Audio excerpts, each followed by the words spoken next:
Hello everybody, welcome to Existential Gamers Live. It's been so long, I'm so sorry.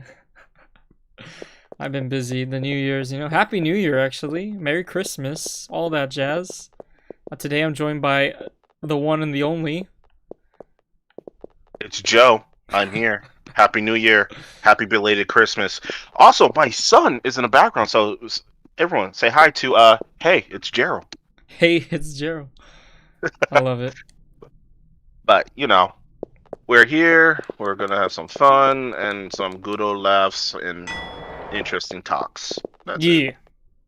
Actually, I have a few things I want to talk about. I guess I could just talk about what we're going to be talking about. So whoever sticks around, they want to hear about this stuff.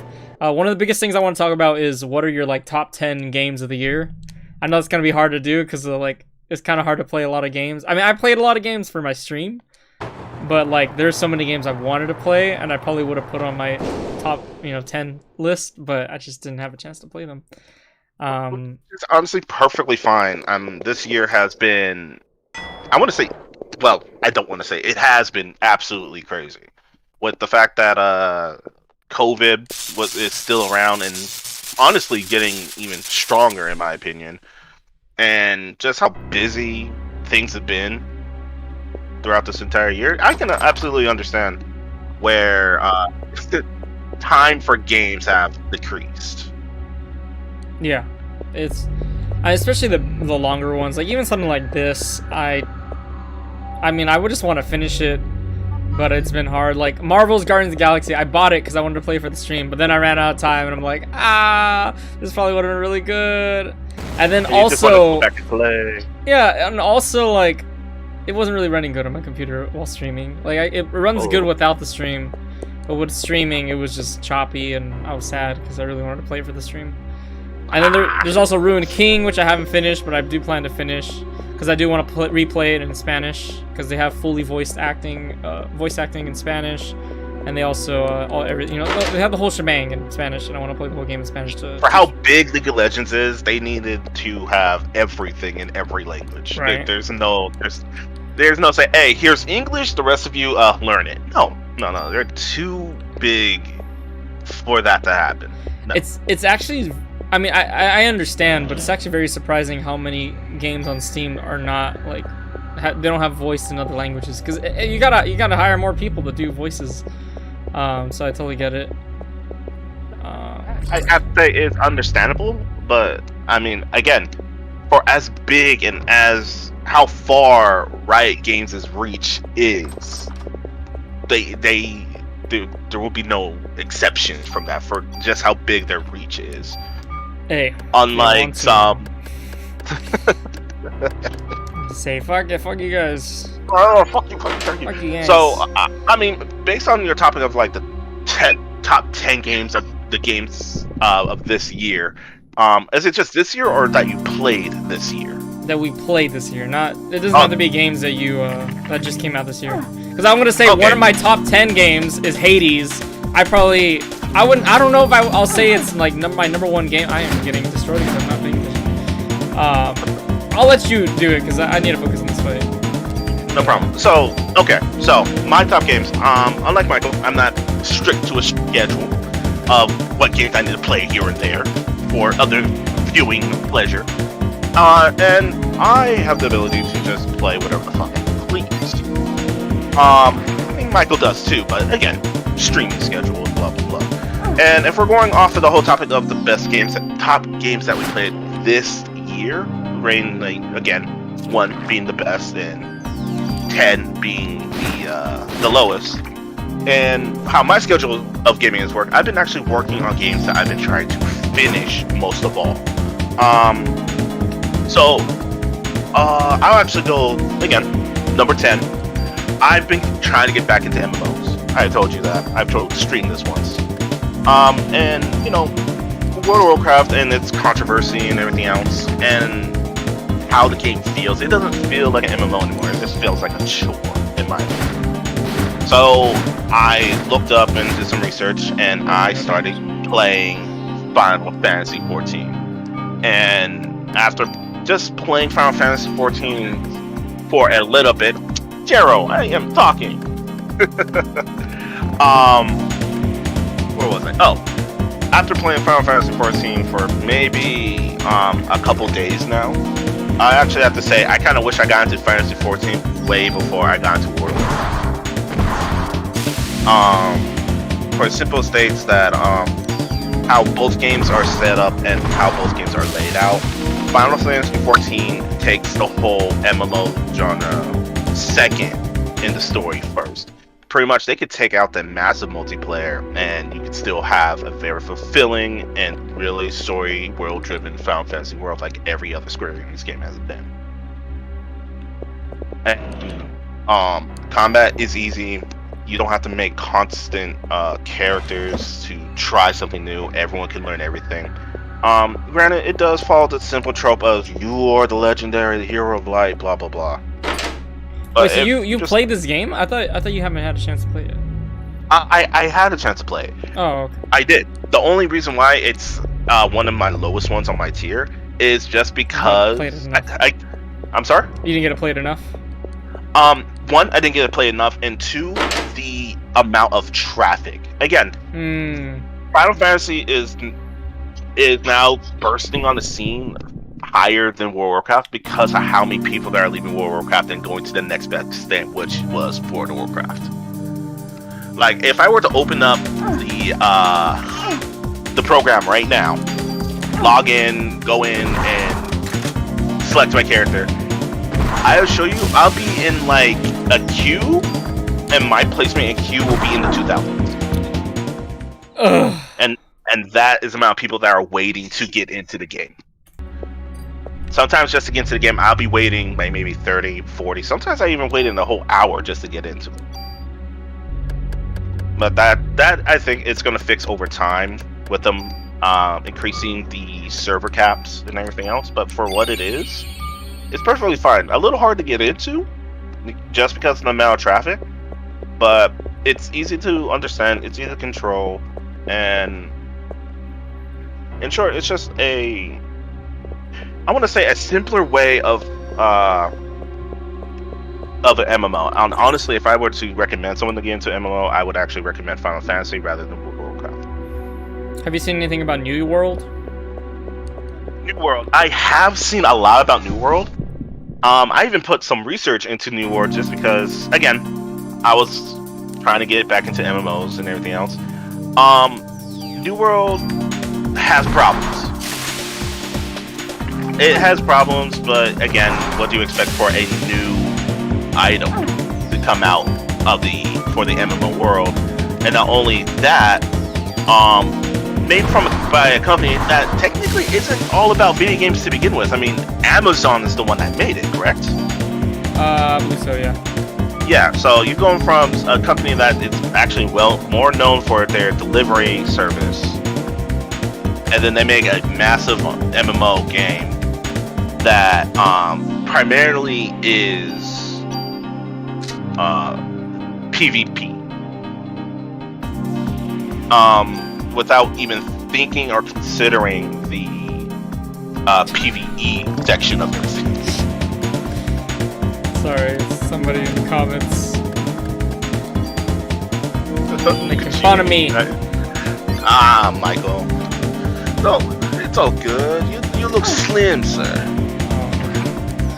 You look slim. You look nice. I wish you never shaved, but you know what? You do you. It was an accident. Oh my goodness, this is not a good idea. I done goofed. I done goofed!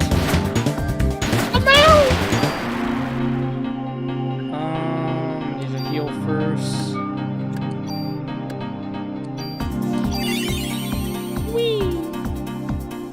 Square Enix sounds, man. Yeah, right? No matter what. Speaking of the New World, I see it as what it is. It is a PvP, hardcore-driven MMO that honestly did not do what it did. It needs a lot of fixing.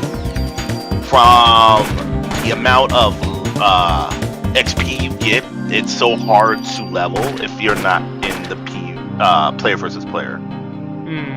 And there's actually nothing really to do other than repeat quests for the player versus environment scene. So if you want to actually enjoy New World, you have to be a player versus player player. So you don't have a lot of like you're. Well, I wouldn't say I wouldn't say that it is that you need a lot of what's the word, friends or anything. Just you have to be willing to play with other people. You have to be willing to play with other people, and to get other people into it, it's going to be difficult because, again, it is strictly focused on that.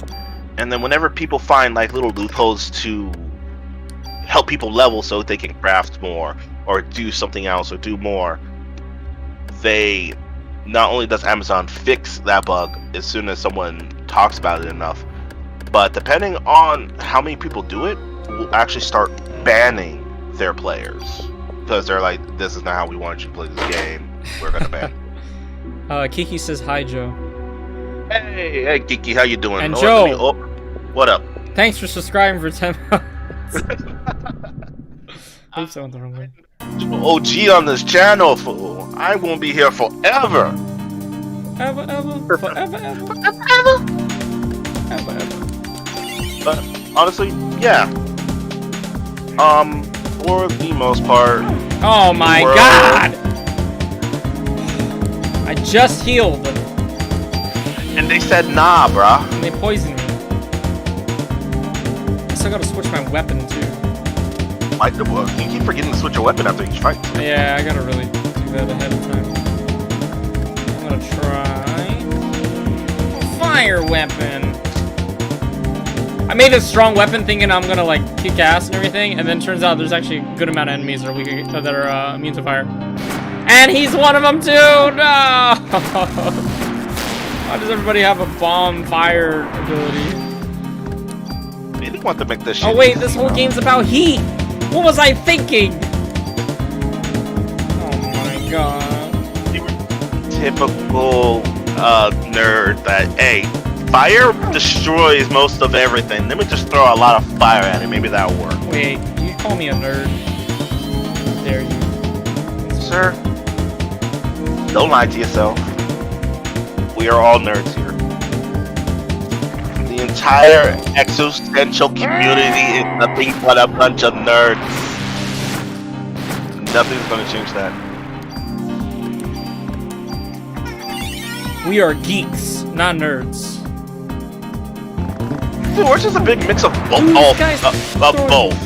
Quite honest. Grenades at me. You gotta learn to dodge. I'm just gonna do this. But yeah. Away from My me. top 10 list, my number 10 game is Final Fantasy 14 for the PC. Oh, that's another thing that I actually enjoy is that Final Fantasy 14 is actually a lot more I want to say casual friendly compared to World of Warcraft. Okay, I'll admit I am a nerd, but I'm also a geek. That's why I said we here are a mix of both. To a point. Me, I'm a little bit more of a nerd than a geek. I like my fantasy. I like my comic books. I like my stuff. Technology, I like. But it takes me a little time to understand. You, sir, are more geek than nerd. What's the difference between nerd and geek to you? Interests. Geeks are, in my opinion, I might have my definition switched, but in short, it's all interest. Geeks are more into like the science, the maths. Nope, you have it tech. backwards. I have it backwards? Yeah, you have it. Yeah, okay.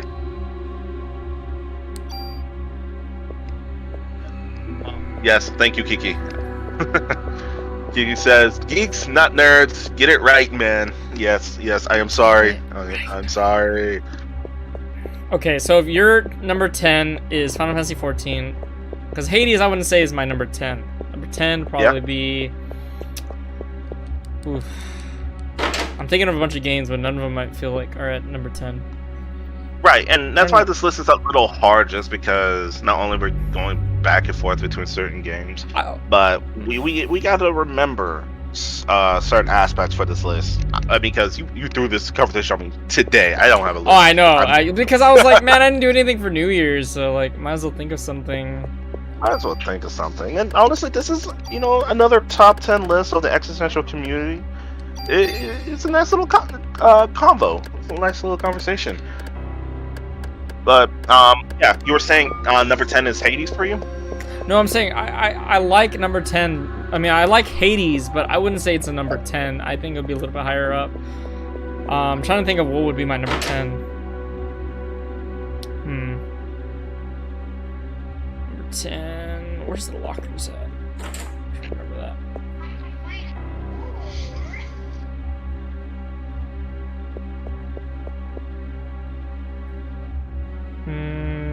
Oh, it's over here. My We're talking about top 10 out of the why are you dressed in those clothes? You must be cold.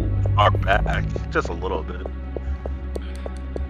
What would be my number 10? I'm trying to think of games I played this year. Okay, I'm gonna list games that I think belong on my top 10 list of this year, but I just don't think it's number 10. One of them would be Psychonauts 2. It was a good game, but I don't think it deserves to be on number 10. I think a little bit higher. What else? I played Stranger Things. Oh, not Stranger Things. Life is Strange this year for the first time. Oh, right. You did play Life is Strange. I did enjoy that one a lot. I thought it was a really good game. Yeah, okay. I'm trying to think of all the, like, this is why I wish I finished all my what is it called? I wish I finished all of my monthly reviews, because then I probably have a better memory of all the games I played. I mean, and you go through a lot of games just because your stream is themed, and not only themed, you're themed around story-driven games, and things change here and there. You know what? I think I know what would be number 10. What up? Black Mesa. I had so much fun with that game. I played it in January. They had the full release game, and it was a fantastic game. Nice, very nice. Okay, this goes to the hospital area. Oh, I gotta. I have to. Let's go kill those things and get the item.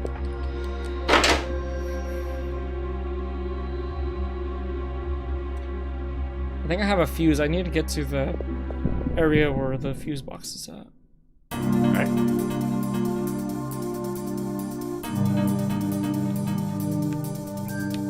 So are you gonna talk more about your number 10, or are you just gonna name them off so you gotta have to focus on this? No, I thought it was a really good remake of Half-Life, and I loved a lot of the changes that they did. Nice. And I think it deserves to be to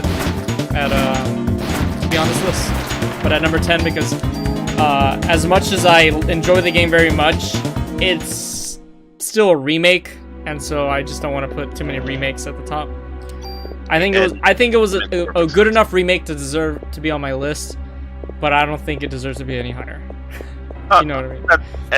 That's absolutely understandable. That's perfectly understandable. All right, so I'm trying to think of games that I played this year, because again, we're going over the entire year, and the only things that are popping up is games I remember like playing yesterday at this point. I'm gonna pull up my Steam really quick. No problem. And just so you could I can check what games I finished this year. So many games. Man, I'm about to just bring up my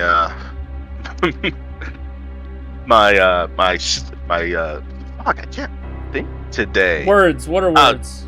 Words. Steam, and just look. Oh, you know what? That is a perfect one for my 9th place, if I'm actually going to think about it. Halo Infinite multiplayer. The reason I say multiplayer is because I haven't actually played the actual campaign yet. But I'll put that at number 9 because, it got me being a little bit competitive as I am. Got me a little competitive with the multiplayer scene. the things that bring it down so badly, though, one, there are no the Spartan customization is mediocre at best. It's very lackluster. Everything is behind the what was that stupid thing that you have to pay for every season just to get cool shit? Season pass? It's just season pass. Battle pass. Battle pass, thank you.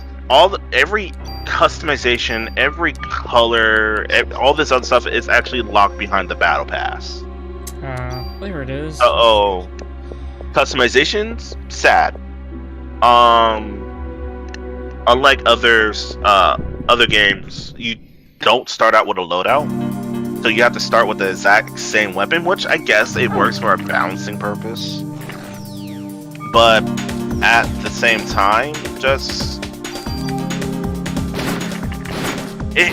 feels a little off to me that I don't get a custom. Like, I don't want to use the assault rifle all the time. Maybe I wanted to start with a battle rifle, or I wanted to start with the weak ass shotgun they have in here. I don't know. But instead, they had like certain weapons around the stage, and every weapon is level locked. So if you wanted the pulse rifle, you can only pick up the pulse rifle on these 3 stages, and only these 3 stages that you can pick it up at specific locations. Not only that, they are time locked, so they will only show up at a specific time. Makes it so if you want to complete any challenges or tasks or anything else, everything's behind a level, and it makes that much difficult. Not only that, for the challenges, they make it impossible to do sometimes.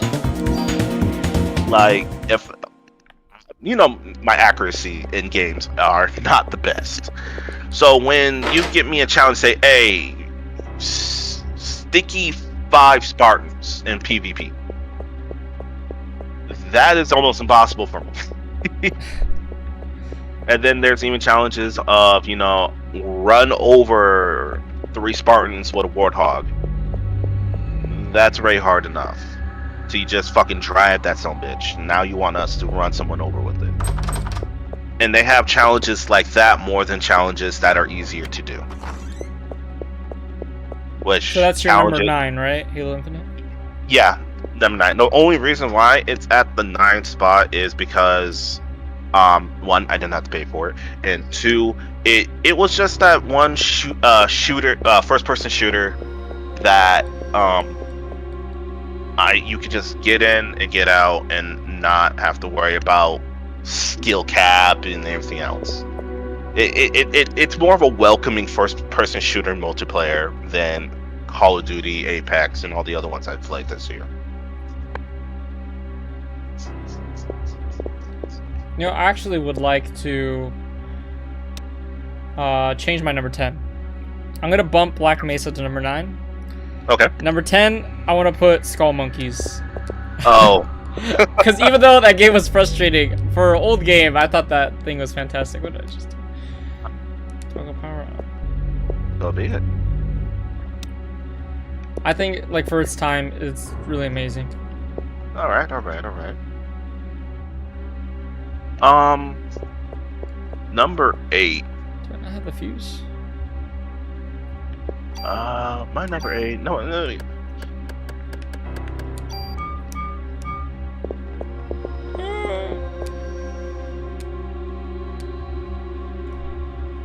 Okay. Number 8, yes. I will actually have to say,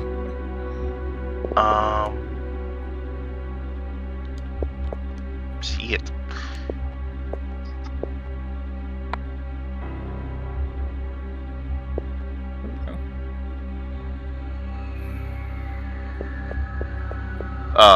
Kiki, Blast Mesa was so good. Yeah. I mean, I haven't played it at all, but hey, if Michael says it's good, it's good. It's Half-Life, my dude. Would you believe me, as I have not finished Half-Life 2? Yeah, because I haven't finished it. I mean, it's just so fucking long. Yeah, it's pretty long. Actually, I know what my number 8 is. As much as I don't like putting it down What on this in God's name is that? this far, that's an ugly thing. That looks like a mix of a lobster, shrimp, and a sea. Not a seal. It just looks like a giant crustacean. You're gonna have to shoot those balls because those things are gonna start getting aggravating.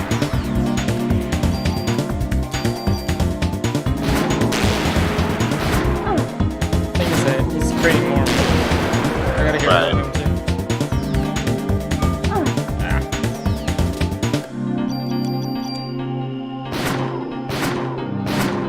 Maybe the one that's attached to him will do extra damage if you shoot it.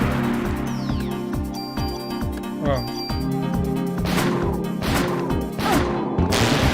Just get rid of it.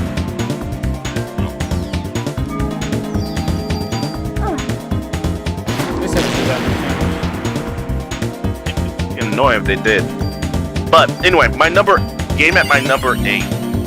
It's only on my number 8 because I haven't played it a lot. And off of nostalgia purposes, I was actually expecting a little bit more. But everything's through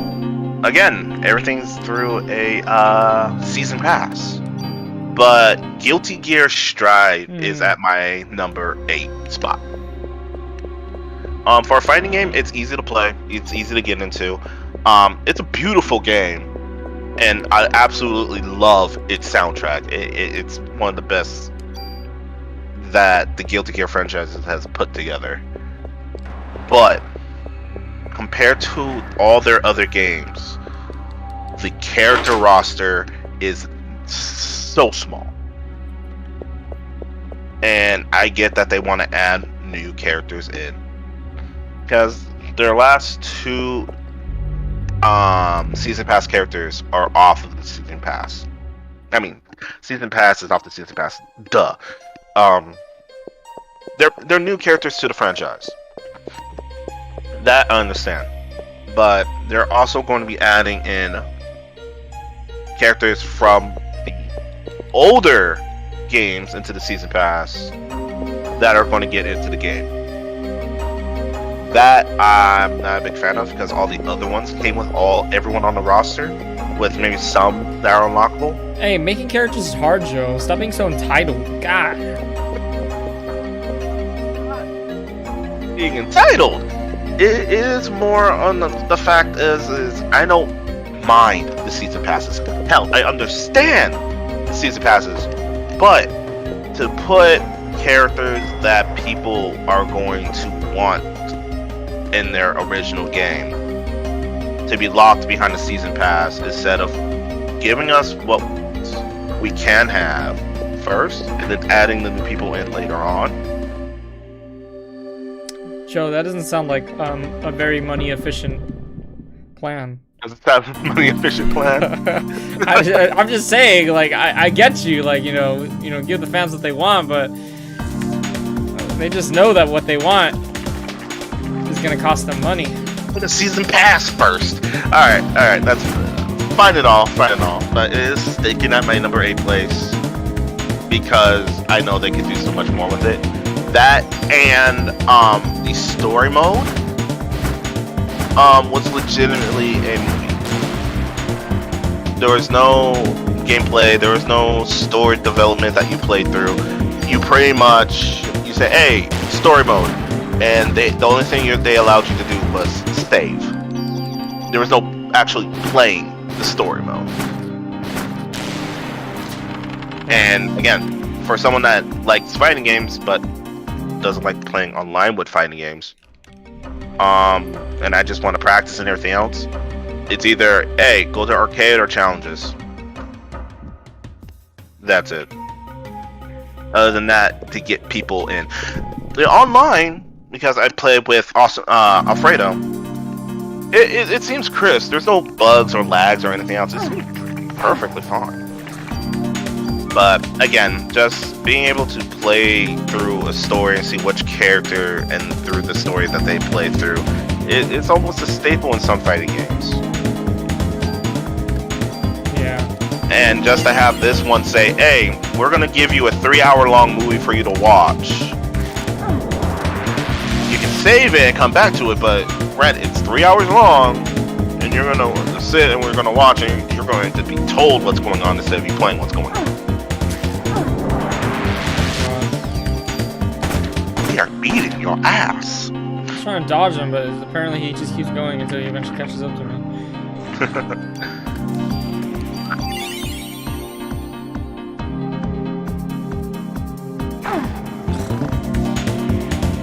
Yeah.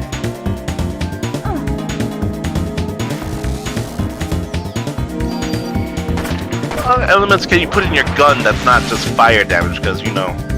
All I've seen so far is Trank and yeah, Trank. Trank? Probably Shock, I think, is also the game. Oh, it would have been best going with Shock. I haven't seen it yet. I'm just saying that I think they're in there. Oh, alright. How far are you in this game anyway? Are you almost done? I'm more than halfway. Alright, alright. What? I can't have it! But what's at your number 8 spot, Mike? Number 8.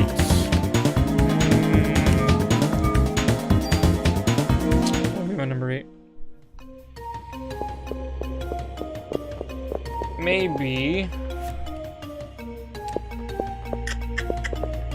I had one. And then I'm forgetting. I believe it was... Number 8, okay. Ori and the Blind Forest, both of the games together, because goddamn, I played both of those and they were fantastic. They were great platformers. The art, but I mean, I would say the only thing, and I mentioned this in my review too as well, is that I just feel like for like it excels so much in art and everything, but when it comes to agency on like how you want to build your character, it doesn't really feel like you can do that, which is fine, because most Metroidvanias are not really tailored towards agency. Like even the original, I would say more Castlevania games were tailored towards agency rather than like Metroid games. So I would say it's more on the Metroid side rather than the Castlevania side. Oh yeah, I didn't go the right way. Whoops. A valid explanation. I never played those two, unfortunately. I've always seen gameplay and little, like, even some people mash it in with some music to make their own little music video with it, but I've never actually played it, so I can't really form an opinion on that.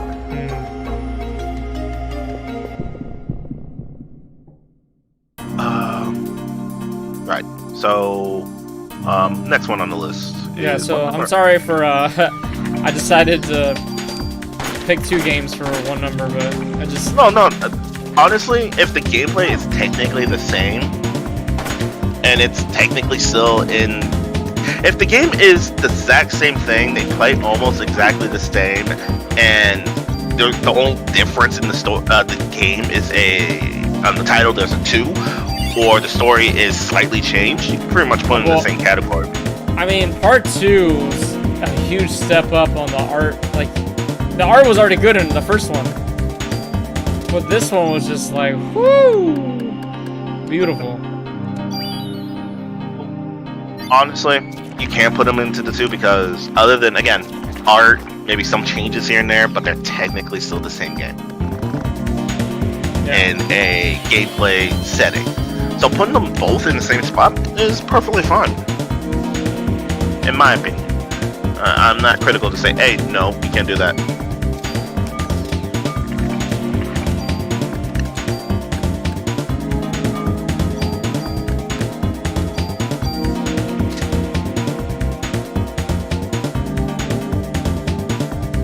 Well, do you know a Fridwa Coral? What? This person in chat Oh no, it's a spammer. They've been getting a lot of those on Twitch lately. Understood. He's on YouTube. Oh, sorry. It's all good. Alright, I'll fix that up real quick.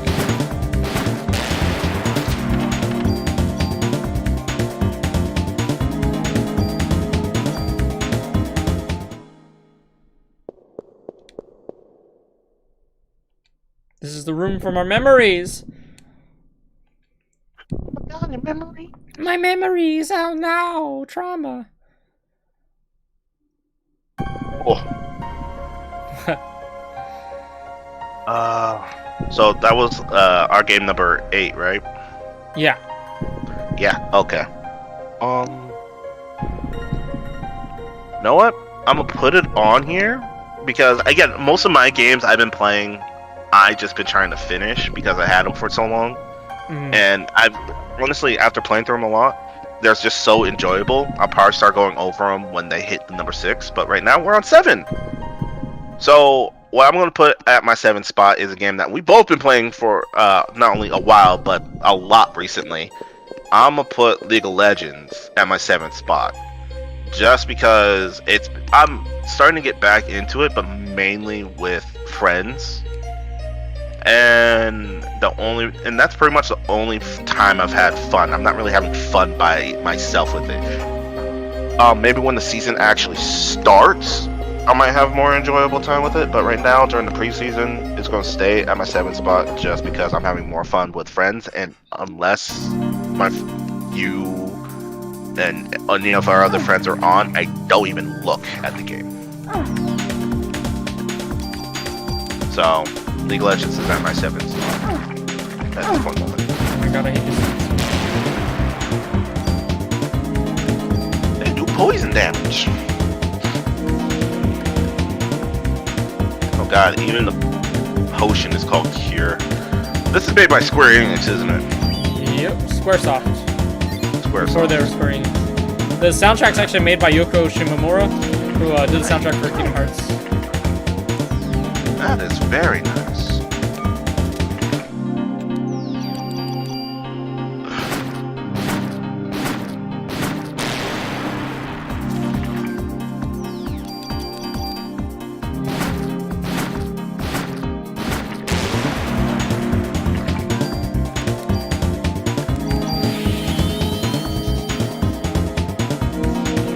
Potions do you still have? Not a lot. Not a lot. So that was number 7 for you, right? League of Legends? Yeah. My number 7, I think I'll throw Life is Strange there. Actually, you know what? No. Sorry. Life is Strange, I think I'm gonna put that at 6. But number 7, Hat in Time. I really enjoyed that with you. Like, yeah, that was fun. Like, I really enjoyed playing that with you. The funny thing is, Hat in Time was going to be my 6th one. But I guess because it's literally it's your 7th, it's my 6th. So might as well just explain it. It's a long time since there's been a co-op game like the Hat in Time. I mean, can you remember when a last co-op game came out before the Hat in Time that played something at least platformy like that? Not really. Right.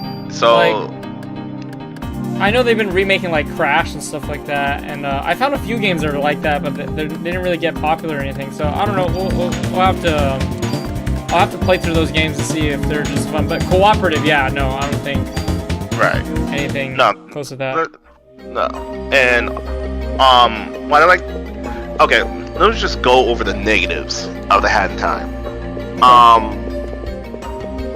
I can get the split screen for couch co-op because there's couch co-op for it, but for us to be at 2 separate locations on 2 separate screens, the technically playing online, the split screen was unnecessary. I mean, sometimes it was even hard to tell what the fuck I was doing just because I got caught off of what you were doing. The benefit of that is that unlike some games back in the day where they did have the whole split screen co-op, you can only go off a tangent from each other only so far. While in the Hat of Time, I could be on the opposite side of the map while you're on the... I could be on the other side of the map and that wouldn't affect it. You know? Yeah. But I guess that's more of a positive than a negative. Nope, I think the only negative I had is the fact of the forced split screen. But other than that, I don't... Oh, and the little bugs here and there, but... Oh yeah, we did get that. Remember when that one boss was invulnerable? Yeah, we had to restart and go back into it. But honestly, the Hat of Time I have zero problems with, really. Almost zero problems. And it was an enjoyable story, a nice little journey.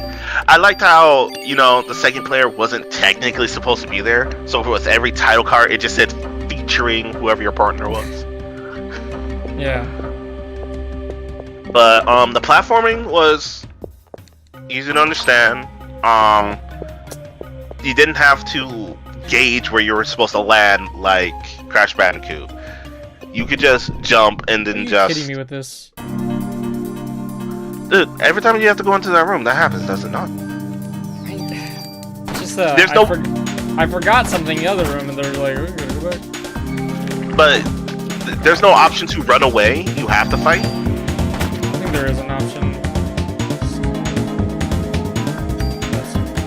Because by the looks of... but I think you have experience points, though, huh? Yeah. Like levels and all that. So constantly running away is actually not wise. It just... You can't get through them if you run away. Oh. That's gay. Anyway. But, as I was saying, the Hat in Time was enjoyed. The platforming was crisp. I like the power-up system. Instead of just overwhelming you and say, hey, all your buttons are put on commands, and all your power-ups are on badges, and those badges can be upgraded, and so those badges were technically the type of build that you were going for that level. So I like the power system. The platforming was fine. The storytelling was interesting. I wasn't expecting any of that story, how it went on. And I even liked how, the bad guys became your allies at the end of it, while your one ally was the bad guy. And then, It's just one of those questions of morality, like, what does it mean to be good and bad, and stuff like that. Oh, yeah. But, I mean, what are the good points you saw with it?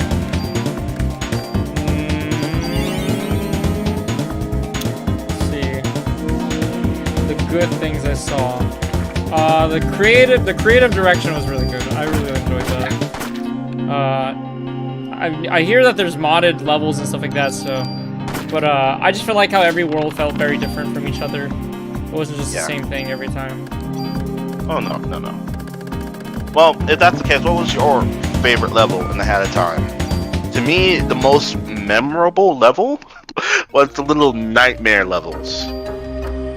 With the little night forest and all that. Those are the most memorable levels. Especially that fucking mansion. That shit was creepy. Yeah, that was pretty creepy. For me, it would be the movie area. I kind of like that place. Yeah, I like the movie place. Nice. Fucking train. Yeah, the train level was fun. Alright. Well, that was my 6th one. You still have a 6 because... my number 6 was Life is Strange. Right.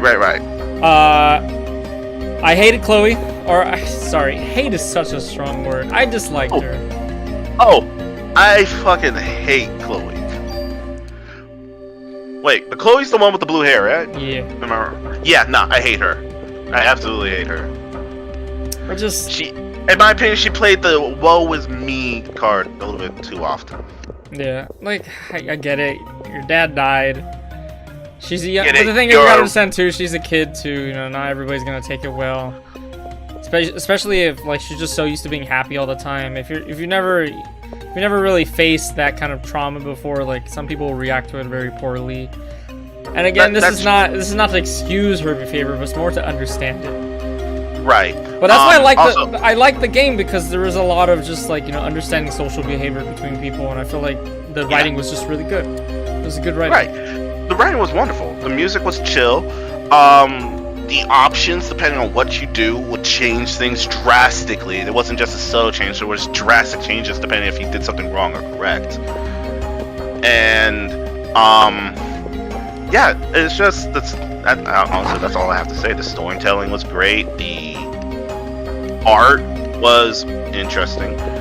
Decision making actually felt like you were making a decision, and depending on your decision, changed everything. And then Chloe, I don't like Chloe. For college students, their whole attitude was not necessary.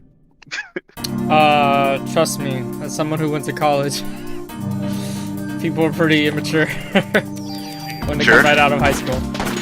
And some people never change from that. And no, they really don't. And we all have parents, right? Am I right? Am I right? We all have parents. Don't always get along with them. Adults being mature. What? What does that mean? But I'll let you know now. If you liked Life is Strange, you're going to like Life is the third installment of Life is Strange. Colors of the Wind. No, is it what that was called? I don't remember. I didn't play it. On one of my trips, my cousin brought his PlayStation 5, and I watched him play it.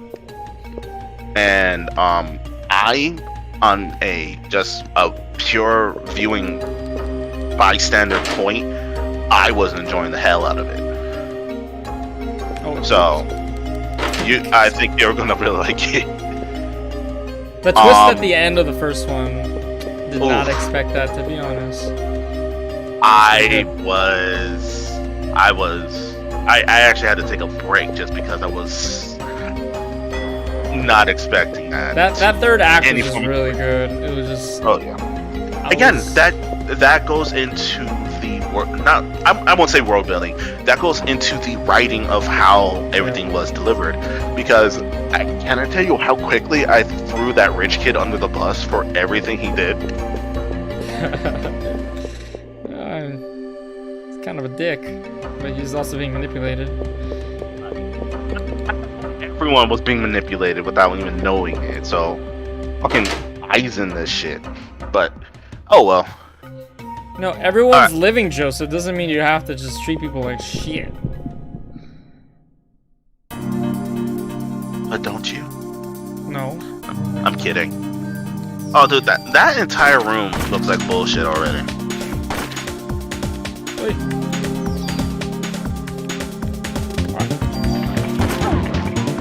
Oh my god. So, what are we at? 5? Yeah, we're number 5. So this gets easier now. Number 5 for me, is actually It Takes Two at my number 5 spot. It Takes Two because it gave me a lot of the feel of Hat in Time with the multiplayer, the platforming, the puzzle solving. I was actually gonna mention that too when you said, have you ever played a game that was like that? I was like, right. I haven't, but I heard that It Takes Two is really good. I mean, but I added the fact that before the Hat in Time, that's where it made that complicated. But no, because to me, It Takes Two was a more adult version of a Hat in Time. You still have the massive amount of platforming. You still had the powers that work only for those specific levels and best for these specific levels. And it's still I honestly, with the story, I won't say deep, but a meaningful story. Oh yeah, I heard the writing wasn't good on that. Nah, not really. But the gameplay of it and everything else, it was smooth, it was creative, and it was absolutely fun. And honestly, I'm actually about to buy it myself so I can play it with my wife and whoever wants to come over. And honestly, it's just that good of a game. Again, don't play it for the story. Just play it for the cooperative aspect of it. The couch cooperative of it is what brings it together to me. So yeah, my number 5 is It Takes Two.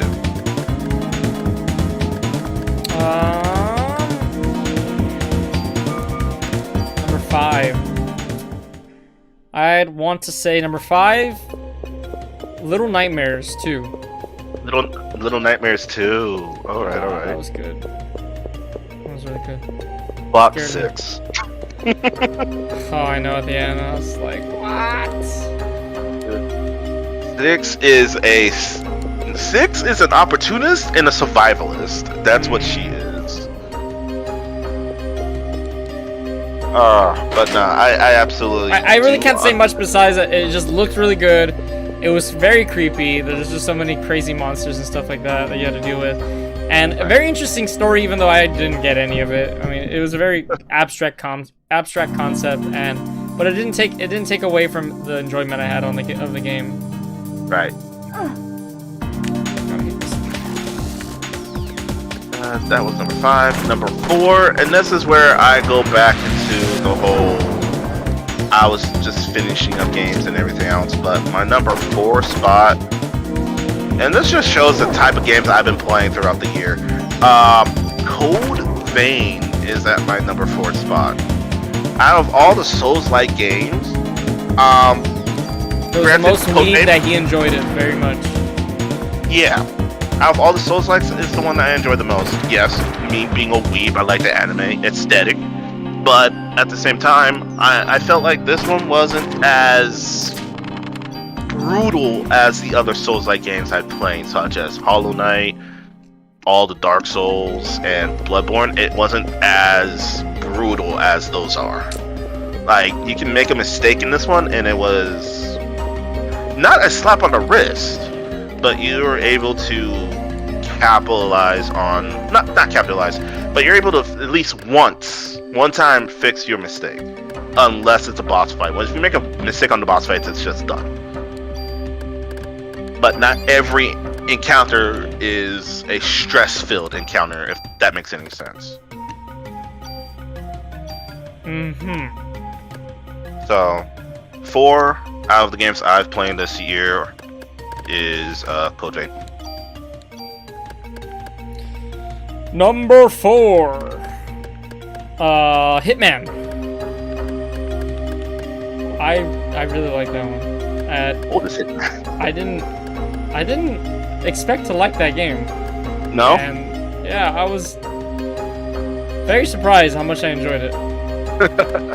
Well, what the part you enjoyed about it? The wacky ways you can get rid of someone, or the fact that it was technical all the way through? Like, you couldn't just go in, do what you wanted, and leave. You had to actually strategize your way through.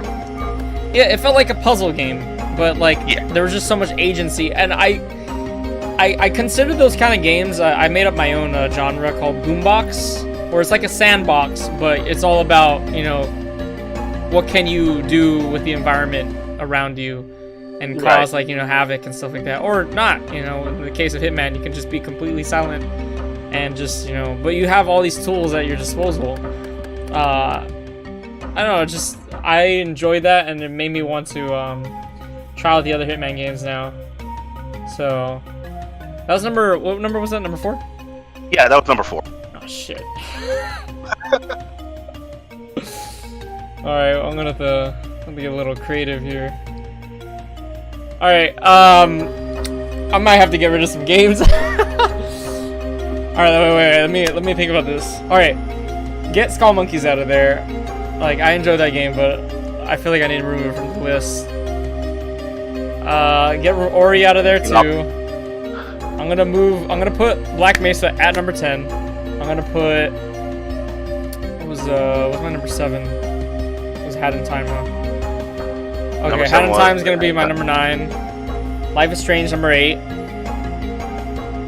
What was my number 5? Oh, Hitman. I'll put Hitman at number 7.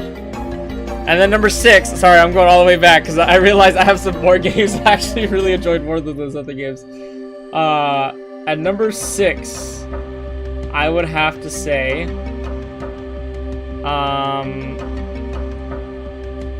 I'll probably put for that one, Night in the Woods. Night in the Woods? Night in the Woods. Oh, sorry, Little Nightmares. I forgot about that one too. Little Nightmares goes number 6. Number 5, Night in the Woods. Sorry. Honestly, if you're going to put Ori 1 and 2 in the same category, you could probably almost do the same thing for Little Nightmares 1 and 2. Well, I didn't say 1 and 2. I just said 2. Because that was the one I played this year. I didn't play the Little Nightmares 1 this year. Oh, okay. Oh, yeah. Okay. Yeah. Okay. Yeah. Okay. Yeah. So number 5. Number 5 would be Night in the Woods. I really enjoyed that one so much.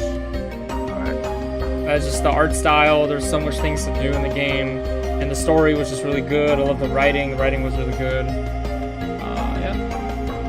Put that there. Nice. Very nice. That was my number 5, and then we're on number 4, right? So number 4 for me.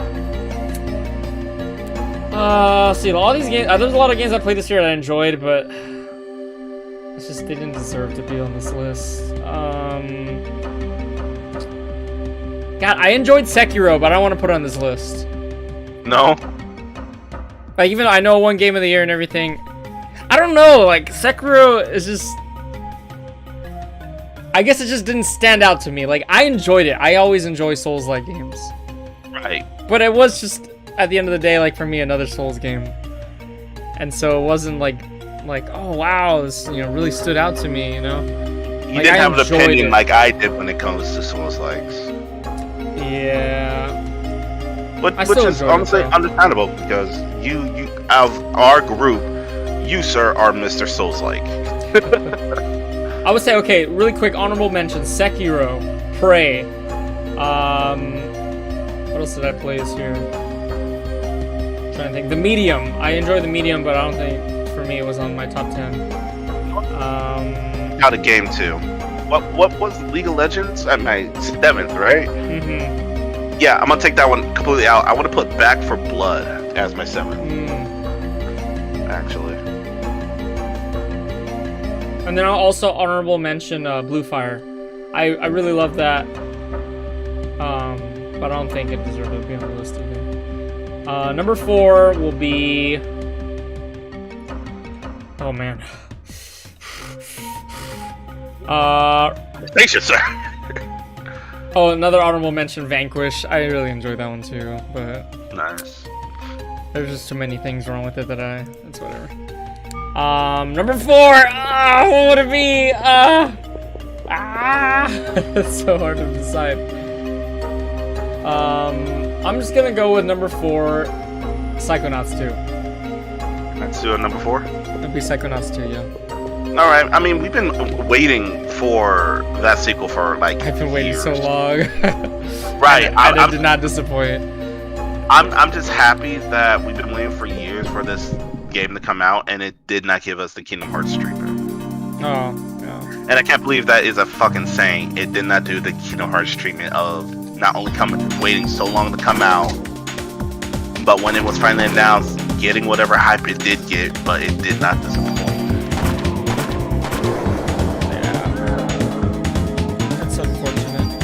No, I shot the wrong thing. And the only reason why Kingdom Hearts fell down so badly is because Disney ruined their contract with Square Enix. If Disney wasn't so fucking greedy, Kingdom Hearts 3 would have been a great game. But no, they wanted to come out with another, hey, here's what you could have actually had game later down the line. Which, granted, I'll get, but when it's heavily on sale, it does not deserve all my money. That's number 4. What was your number 4 again? Fuck, I don't remember.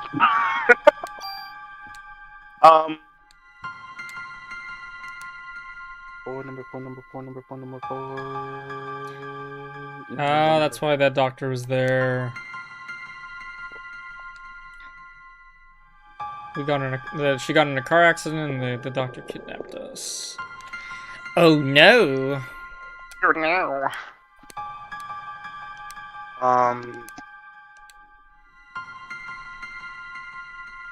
Which one? I know I said. What was number 5? I said It Takes Two, right? I think so, yeah. Okay, so I don't think. Oh no, I don't think I ever said what my number 4 was. I know I took out my 7th and replaced it with Back for Blood, but I don't think I ever listed off my 4th one.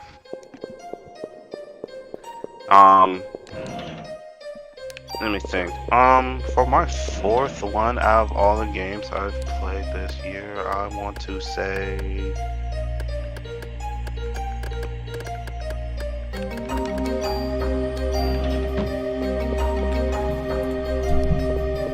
have to go turn on my PlayStation to figure out something real quick. But I would have to say my. You know what? I'm gonna have to say Spider-Man for number 4 for the PlayStation 4. Spider-Man. Yeah, Spider-Man. I mean, I was enjoying it. The swinging was. Oh, right. My 4th one was Code Vein. Okay, so number 3 is Spider-Man. Number 3 is Spider-Man. The swinging in the game was comfortable, and it actually felt like I was swinging, controlling the momentum and what direction I was willing to go, and everything else. Combat, it's the typical formula for Spider-Man. You know, react to the Spider Sense, combo, everything else. But I liked how it wasn't just. I'm sorry. It was like dance combat. Kind of, yeah. But I like the added fact that you know, you interacted with all of Spider-Man's webbing and his gadgets in combat. So it wasn't just your typical fisticuffs and everything else. And the story was great. Honestly, Spider-Man was a terrific game to me, to the point where I'm getting ready to not only buy all the DLC, but then proceed to buy Miles Morales. And then when the next Spider-Man game come out, I already have plans on getting that one. And then after all that, I'm going back into Spider-Man, the first one, on the PlayStation 4, and 100%ing that and everything else through. It's like I haven't ever wanted to actually go back and finish the game 100% through before. And the fact that this game has so much replay value, and the fact that I can traverse through the entire New York City, solving crimes if I choose to, all the other challenges such as Taskmaster, Black Cat, the Crime Cities, Tombstone, and even the subtle references to even the lower tier villains. And I already said one, which was Tombstone. It's just what's a word that says it's just like a chef kiss to Spider-Man and everything else, to the point where you're not focused on all his major villains at first. Granted, yes, they bring out the Sinister Six. Oh, they do? And yeah, they do bring out the Sinister Six as his major obstacle. But at first, that isn't your priority. That wasn't your priority at first. The priority was a lower tier villain, and then it built up to that. And then it just continues building up from there to a Cap. With the Cap being Dr. Octavius, the Octopus. So it was all good. Dude, he is kicking your ass. And then again, the customization, all the Spidey suits and all the references of that. Like, it was a, I guess I'll get the terms wrong, but a geek's dream of a comic book story playing through it. You know what I mean? And not only that, you get another way on how to play the game. Because you think, oh, Spider-Man, you just are playing Spider-Man. No, there's actually some aspects that you end up playing just Peter Parker, which was good. Which you walked through Aunt May's soup kitchen, talking to all the the homeless residents of the soup kitchen. You could play as MJ and trying to figure out puzzles and try to sneak your way through through certain locations. So there's elements of stealth, there's elements of just walking around. There's even times where if you don't want to swing, you can actually just walk the streets of New York and people will react to you. Like, I can't tell you how many times I just was walking and someone said, "Hey, Spidey, high five!" And I just walked over and gave him a high five. It's like, "Hey, there you go." I just kept going.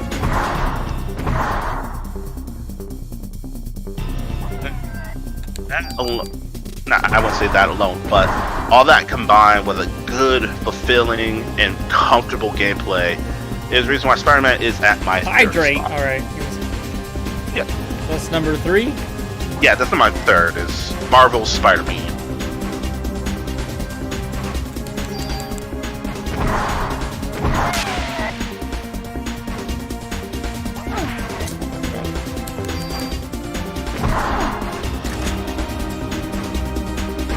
Oh my god, you take so long to reload!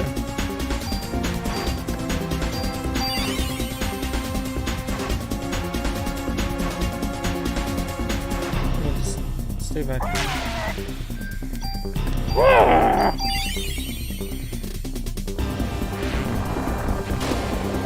Number 3. Number 3 for me would have to be Resident Evil 7.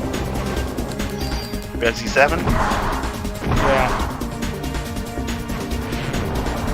Resi 7 and 8. I'll put them together. Because I played them back then. They were both really good.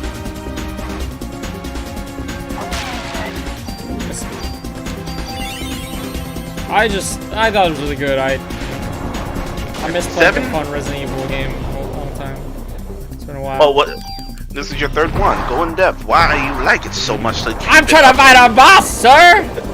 I don't know. It's just there's a lot of things to do. If they definitely felt like Resident Evil 4, which is kind of controversial because Jesus Christ, I love him. Because people feel like Resident Evil 4 kind of ruined the Resident Evil series. What the hell are you doing? See, that is a controversial pick. But honestly, in my honest opinion, Resident Evil 4 didn't ruin the Resident Evil genre. What ended up ruining the Resident Evil genre is just the game's storytelling after Wesker died at the end of 5. You see, what people wanted was that spooky atmosphere, the mansion or laboratory looks, and all that. But they brought that back? No, and they absolutely did. And people say, this is a revelation. Going back to standard, and honestly, yes, and technically no. Because, in a way, because of Resident Evil 4, and the success of Resident Evil 4, gave them the courage and the potential to start to branch out of the tank mechanics. Not only did they change the tank mechanics, they then proceeded to say we can be more creative with how we tell our story, and we can get it to a more faster paced game. Because when Resident Evil 4 came out, the games that were starting to be put out and everything else, even in the horror section, were there was no tank controls, there was no fixed cameras, and it was a bit of a faster paced game with the still horror aspects. So for Resident Evil to thrive and build on that, they had to start changing something. I would expect over by those stairs. We couldn't go over there. No? Oh, over here. Nice. But you get what I'm trying to say, right? Yeah. No, I enjoyed Resident Evil 7. Oh. Very, very fun.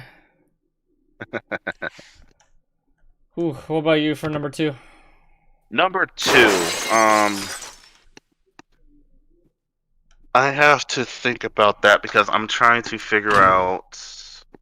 You know what? Just because I can't fully remember all the games I played this year, because I'm pretty sure I played a lot. But my last 3 games are gonna have kind of a same feel to it a little bit. But Zero Horizon Dawn, I will have to say, is at my second spot. You finished that this year? Yeah. Oh. I know, I got it back, I don't know how far when. But I recently was playing, and I had more time when I was off of work when my son was born. Mm-hmm. And around that time, I wanted, let me finish something. Let me just start finishing games. Reason why, again, Marvel Spider-Man. I did play it last year, technically last year. But it was earlier this last year that I ended up finishing it because, again, I was off and I had time to play it, and I finished it. Zero Horizon Dawn, I did the same thing.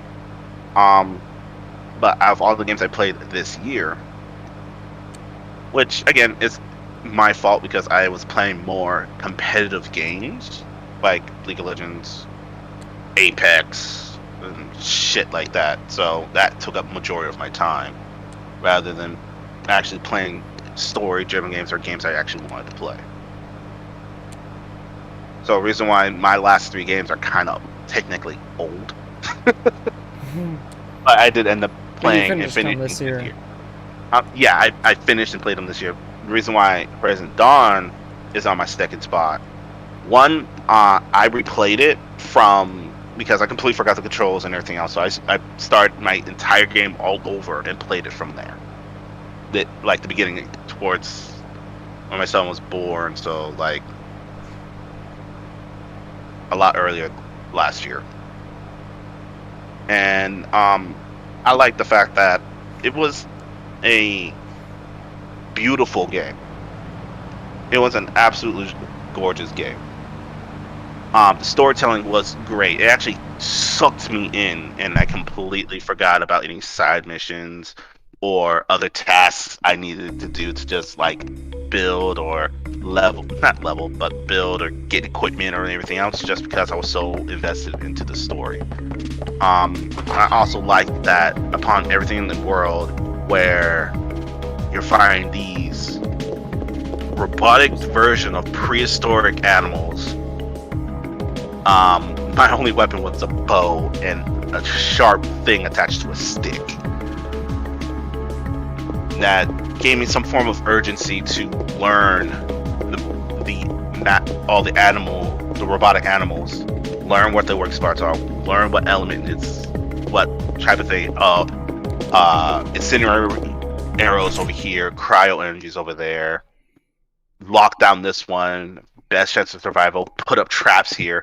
I had to take every encounter into account and plan out before I even decided to engage on the encounter if they didn't encounter me first. So not only that, in this vast world, I had to pay attention to my own surroundings, but I had to make sure that I set up for my own fights. So I couldn't just run in and fight.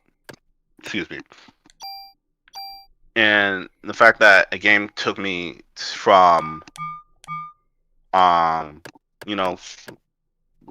running around or climbing or doing all this other stuff to strategically looking at everything around me to figure out what's going on.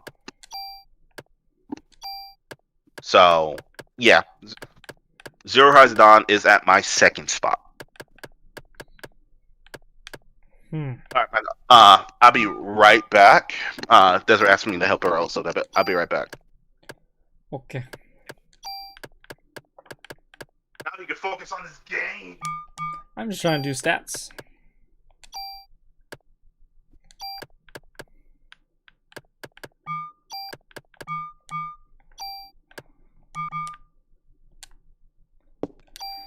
Oh, I have all this stuff in my inventory.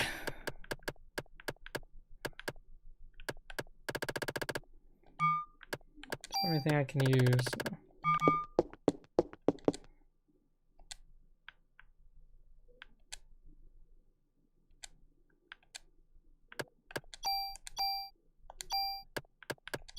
How do they have me keep all these keys? Like, I don't need any of this stuff.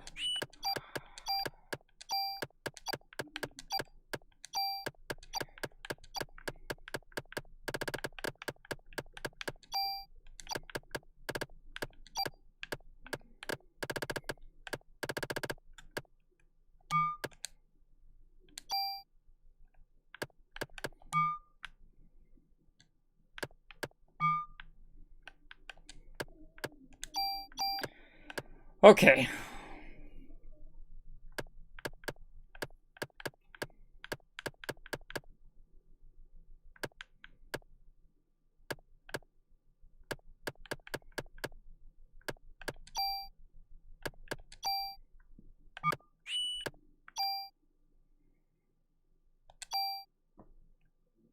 How's it only +1? I'm confused.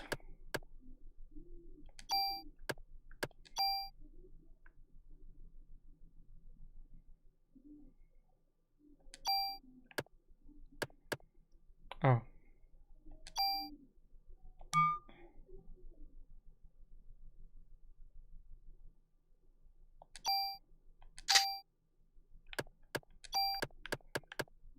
Okay.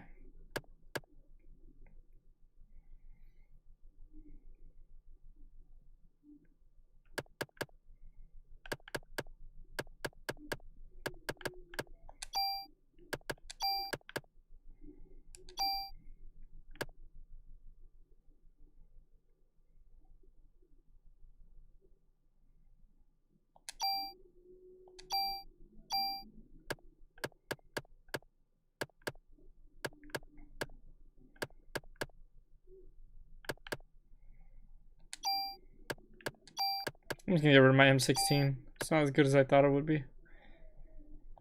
Just make this one stronger.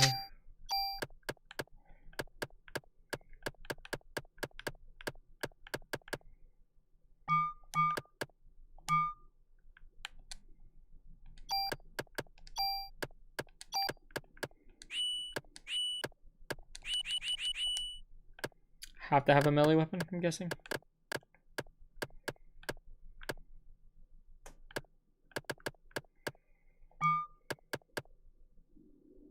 Okay, I'm back. Welcome back, sir. Thank you. I just So, finished doing my thing. nice. Did you buy more potions? Did you level up? Did you put more armor on your body? I just upgraded all my stuff. Nice. So, you're number 2. Chrono Trigger. Chrono Trigger, that's an oldie. I just spent so much time on that game this year. It was just... I enjoyed that game so much that I spent all that time on it. I did like 12 videos on it. I was just... Like, I'd probably throw Sekiro there too, only because, as much as I said, yeah, I don't think it deserves to be on the list. I think it does deserve to be high up on a list. I would say an honorary position, I would have Sekiro there too, but Chrono Trigger definitely number 2. Alright, so for the big one, and number 1 spot, I don't have honorable mentions because I don't. I just never thought of having honorable mentions. If I want honorable mentions, I actually have to go through my entire archive. But I'm not about to do that. One, because Desiree's currently making an account on my PlayStation, and I have to stop her to look at shit. And two, yeah, I'm just not getting into that. So, what I am going to say at number, Kiki says hydrate. I know, I don't have a water bottle near me though. The game at my number one spot, and this is why I'm saying that my top three have a little bit of a reputation, because all three of my top three are hugely story driven, are all open world, and they are all just primarily PlayStation 4 exclusives. What's that? And that is it. My number one spot is actually Ghost of Tsushima. I got around to finally finishing it. Towards the beginning of last year. Midway through of last year, I was able to finish it. It was just, it's another game that sucked me into the story, but not only did it do what Horizon Zero Dawn did by sucking me into the main story, Ghost of Tsushima actually also sucked me into the entire game. What I mean by that, it sucked me into the culture, and I was just interested on their way of honor, way of breaking that honor, the way how everyone would carry themselves around in the game, how I actually started thinking of, you know, how each one of these characters are feeling depending on what my actions were. To even the side missions, I would actually willingly go out of my way, away from any other thing I was supposed to do, just to find any side missions that would not change up, but expand the world more. And that's exactly what it did. It expanded that world bigger. So not only was the storytelling great, the world building was even almost as good.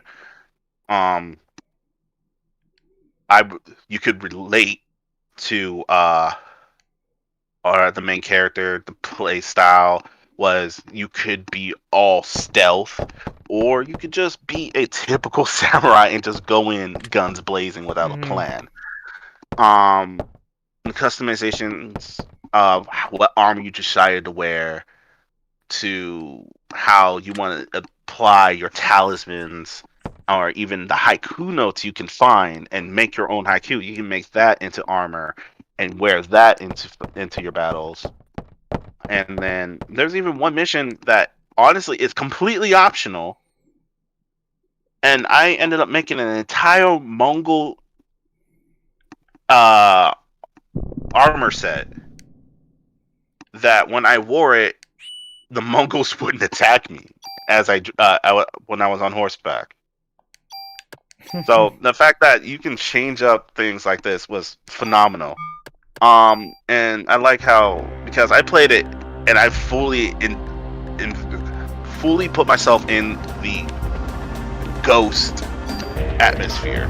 I was literally feeling like I am the ghost of Tsushima.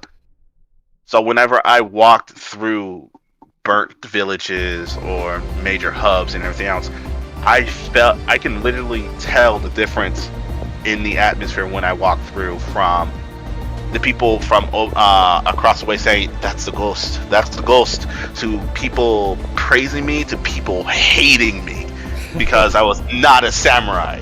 And I just love the fact that no matter what you were doing, the story took everything into consideration. You know what I mean?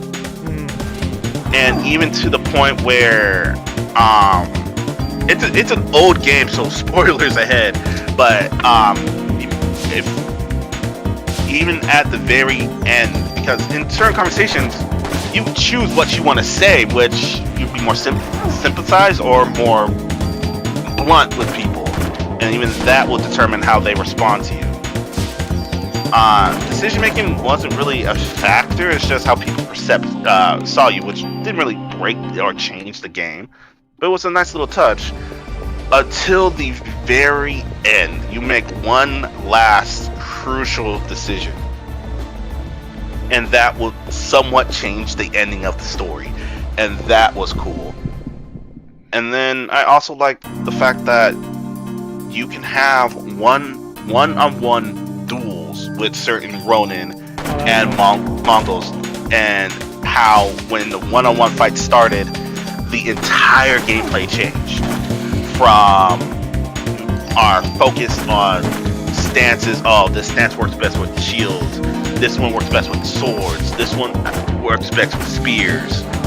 To, okay, I'm gonna lose a couple of times, but every time I lose, I'm gonna learn. I honestly would throw that game on my list too, but I didn't finish it or play it this year, so.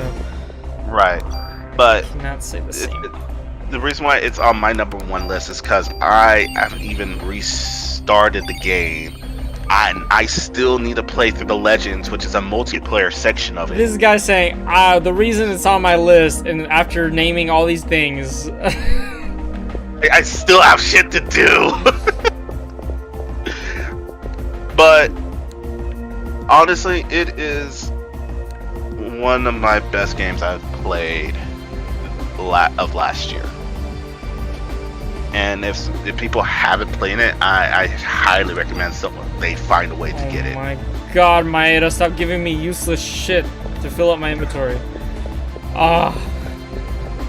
Yeah. Sorry. No, you're fine. That is my entire fucking list. But my top 3 being number 3, Spider-Man, 2, Horizon Zero Dawn, and number 1, Ghost of Tsushima.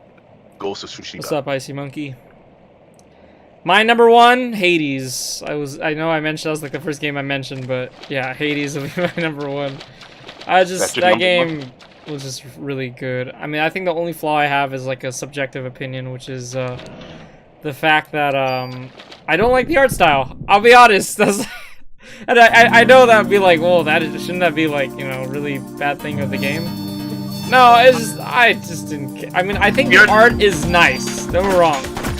The art is nice, but if you're not into husbandos, then you're not into husbandos. That's all it is. It really was. And honestly, that I understand. I mean, I've seen people completely turn down a game just because they think the females in their game is over-sexualized, and that's why they don't play it. Sure, that shouldn't be a reason not to play a game, but people will just to their own, right? Yeah.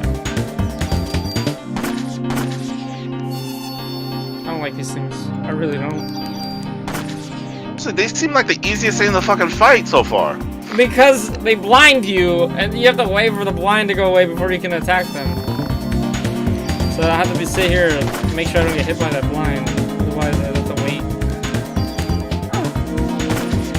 What's up, Michael? His point blank. Oh. Yes, they give me 3 antidotes for that blindness. Nice. Thank God. What's up, Frieza? How's it going? Hey. Hope you guys had a great New Year's. A great Christmas. How was your New Year's, Michael?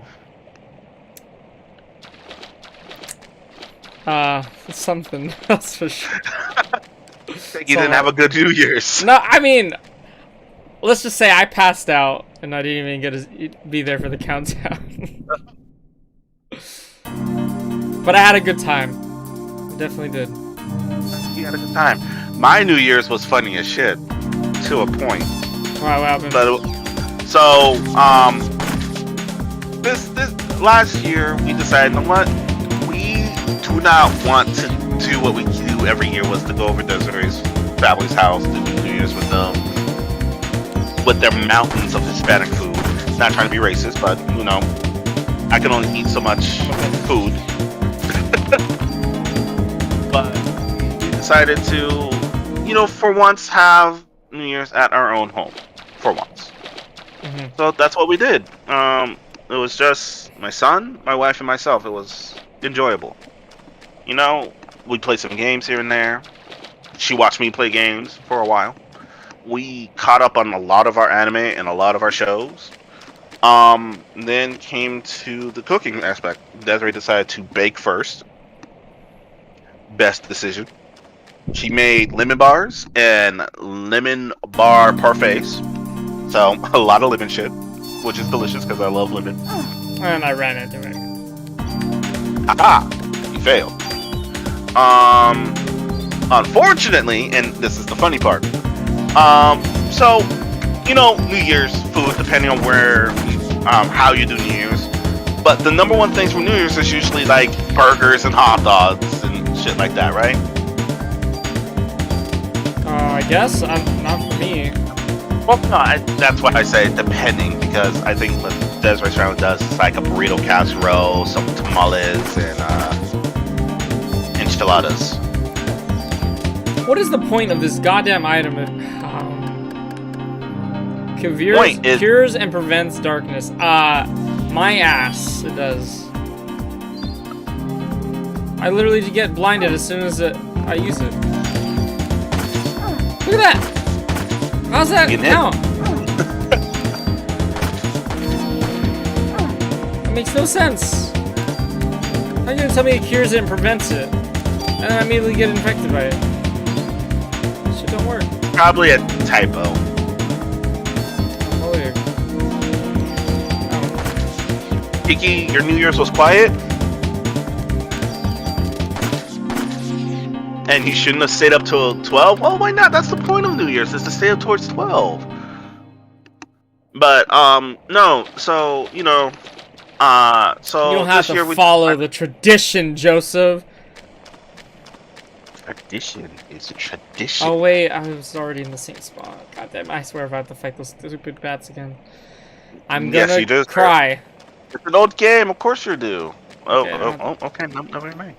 But, so this year, Desiree's all like, I'm gonna make homemade Chinese food. So she sent me by myself. Mistake number one. To the grocery store to pick up everything. I picked up everything off the list. And then as she was baking, I come home, put everything away and everything else. We took a small break. It was already like 8:30 when we went to go finish the rest. We put the rice to cook. We're making the rice. Then I pull out the chicken to get it ready to make some orange chicken with it. And no, Grant, it was homemade orange chicken we were making here. So we had all the seasonings, all the soy sauce, the oranges and everything out. And I realized, because the recipe called for boneless chicken thighs, I bought bone-in chicken thighs, and then that kind of ruined everything.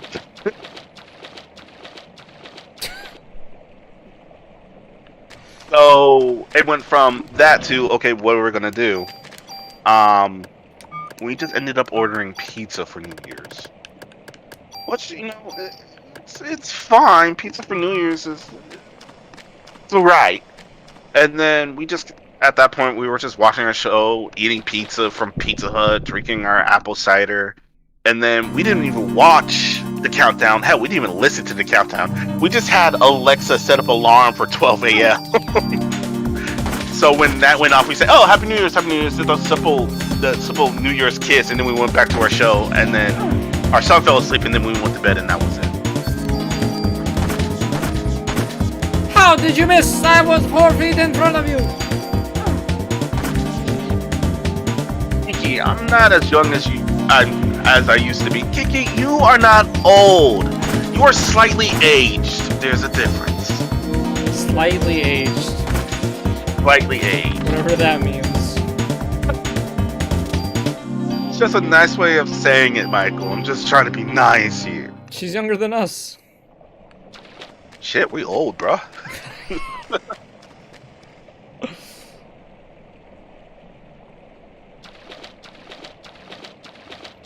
Let me guess. No, I never.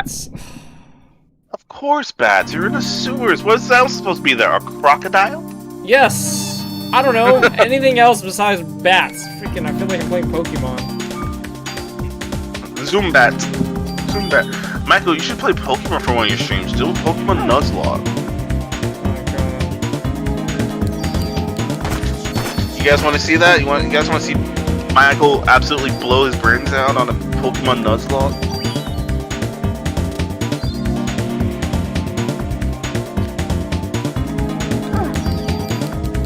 Your knees feel that way, huh? Your knees? Shit. Let's not talk about physical pains that we got that can't be healed. My back feels like I'm a 80-year-old man. That can't be healed, right? What's with all this impossible talk y'all keep saying?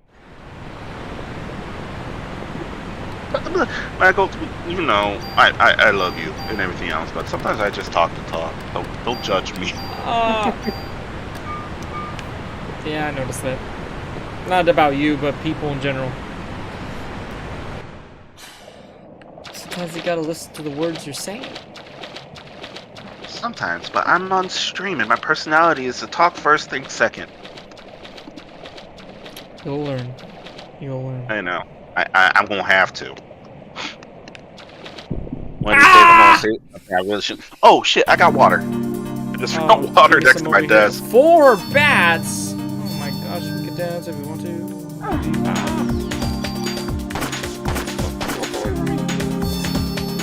Oh come on!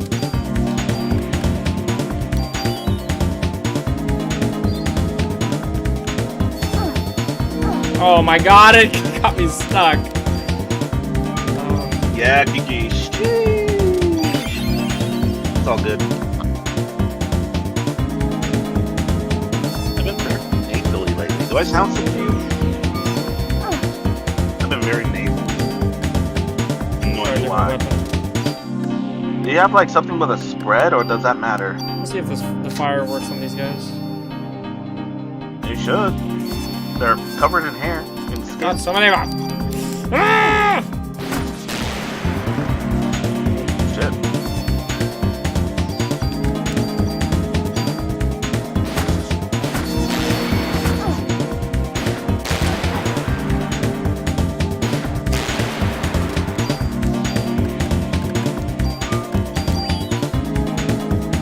They have to make things so hard to hit. And I get hit by that. Because apparently flying bats are walls. Wait, what? I was walking into it and it didn't let me walk under them. 1, 2. There's a third one. You piece of course you'd space out your freaking attack. Wait until I'm in the middle of mine, huh? Woo! Nice try, buddy.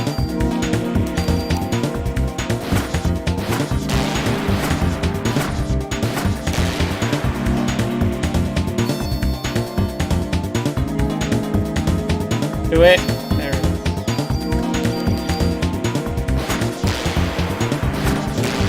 This gun's better against them. Oh wow, more cures.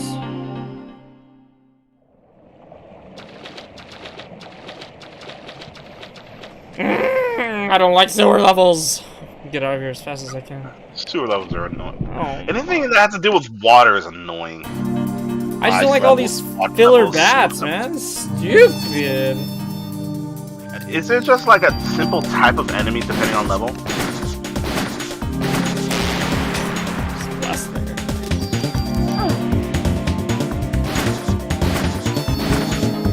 Nah, didn't count. No, it's usually not just a single enemy type. There's usually like 3 different types of enemies, but for some reason they're just throwing bats at me right now.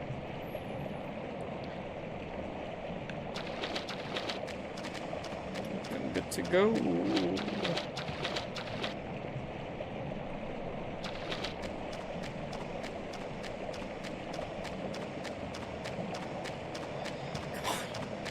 Come on.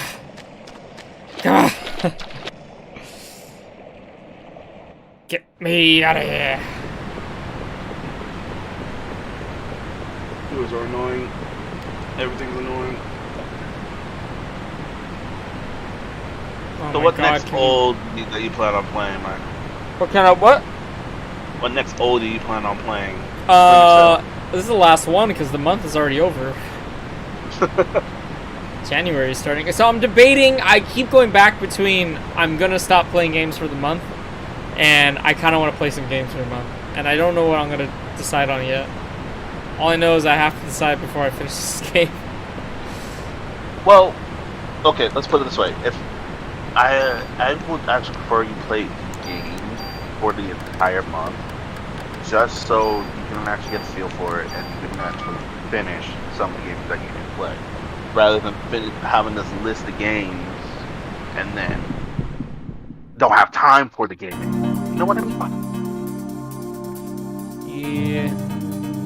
Because I mean, you said yourself, there's so many games that you wanted to finish, and you originally started streaming as a way to complete some of the games that you have, or get you a reason to play some of the games you have. But if you can, I would say just pick maybe like 2 games to play out the entire month, right? Take 2 games. I'll help you pick 2 games, and you just pick one to start, and if you finish it, and you still have time in the month, boom, you have another one to go to. You can still keep your themed month, but you can also have more time to play and less stress trying to play. Well, the games I had planned for this year, if I'm just gonna pick certain ones, I had Yume Nikki, Yakuza, Textorsis, Hellblade, Sinless Sacrifice, and the Deadly Tower of Monsters. You see, some of those I know, and some of those are long. You are gonna not finish it if you try to play multiple games at once. Not only that, you are not gonna go through the stress of trying to finish them as fast as possible. You can actually sit and enjoy them and play them along. No! You know what I mean? Well, I will stress myself out. why? Why must you? Because I look good in gray hair, damn it. The hell is that? Fucking Jello? cinnamon pepper. Like Jello, sir, you know better. That is Kool-Aid. You and your Kool-Aid. Hey, What are I'm you, black? Oh. I beat you to that punch, sir. I knew where you were going. Let's go check over here first. You should play Dino Crisis. Speaking of Pokemon, it's time to fight for Yeah. Alligator. Oh, I thought it was going to be more bats. I'm a little... Yeah. Ow! Jesus! Right?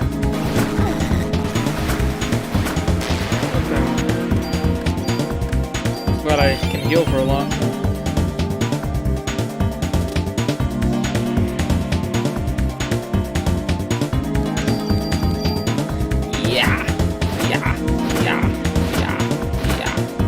I like how his hands swell. Oh, he's gonna attack. Or not? I don't know what the hell he's doing. He's just moving to position. Nah, he's grooving. Oh, he's not dead yet. Oh! Oh, ah. I thought I dodged it. Yeah. Ooh! Ooh, wait! Get rid of all this bullshit. I think he needed those. Yeah, upgrades. Nice. Range we'll use, or what's the shortest?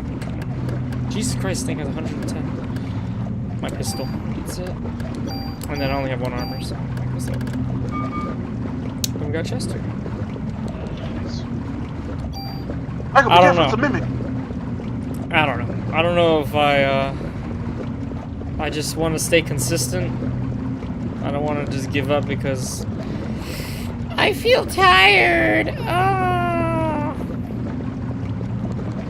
There's no giving up. I'm not really that tired. Okay, let's figure out what game we should get rid of then. How about I move Yakuza to Fighting February, just to change up Fighting February just a little bit. It's not just pure fighting games. We'll have a brawler, right? Yakuza has a bit of a brawler.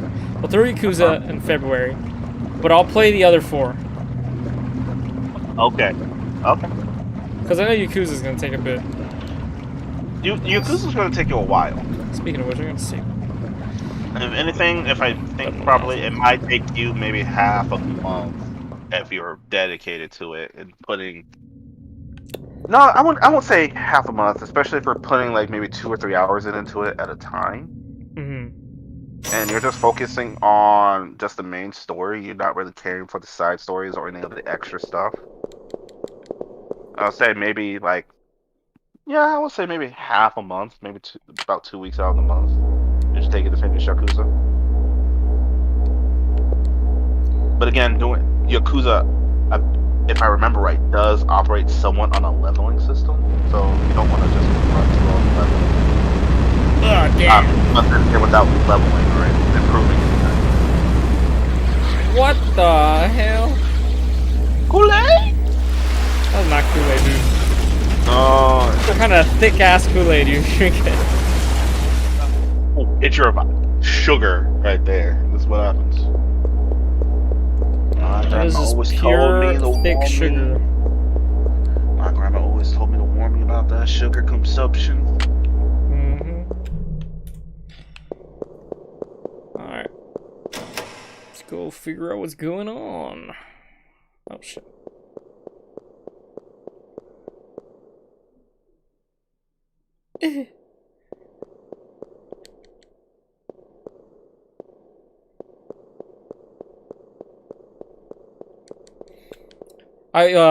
So I decided to change the genre name for survival horror. Okay. I thought it was dumb. Because I feel like when I hear survival, I don't think of that. No? I think of survival games. I mean, I feel like we have such a specific thing for that now. You know what I mean? Sure. No. I just don't feel like it's the same as typical survival games. And yes, I'd argue too that like survival horror came before survival games, but I just feel like the survival aspect of those games just fits the word better than survival horror. No. Because how I feel horror is more of an atmosphere type of situation, not really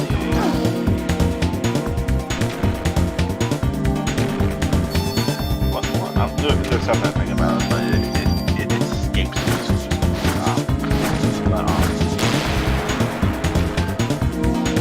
No, I would agree. Most horror games aren't really scary. They're more survival games than anything. So what are you changing the title to?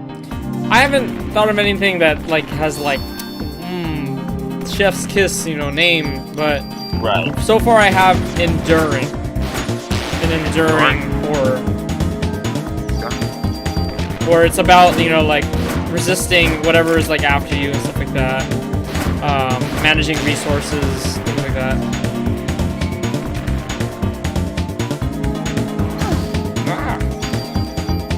Simple words. I just like surviving.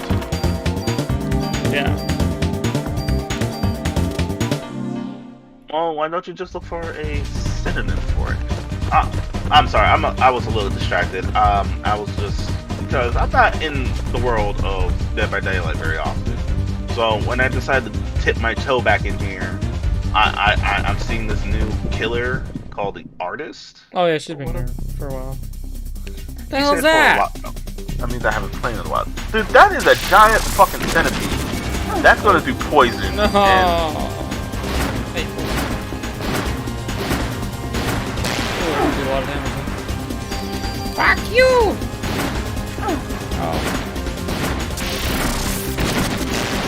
I'm gonna heal it. But it looks like they're adding another killer already. Which one? Ringu? Isn't it Ringu already announced? Or somebody else? No, Ringu. whatever. The girl from Ringu. I don't remember her actual name. Oh, you mean the chick from the ring? Yeah, they're adding her. Oh. Samara, I think? Maybe she should... I don't Oh, I think that was the English version. I don't know what her Japanese name is. That's the same name. I don't know. I did not really walk right now. Just don't love it.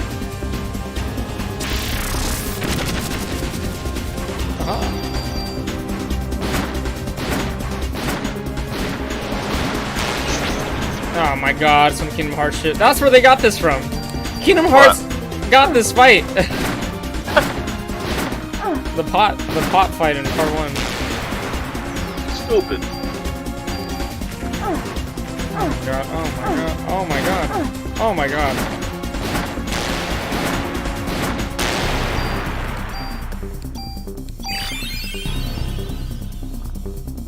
I don't even know what my other spells do. I haven't been using them.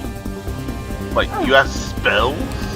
It's technically like evolution because this game's all about like DNA and stuff like that. And you haven't used that, sir. Why? What is Gene heal? Use speed to slow recover HP.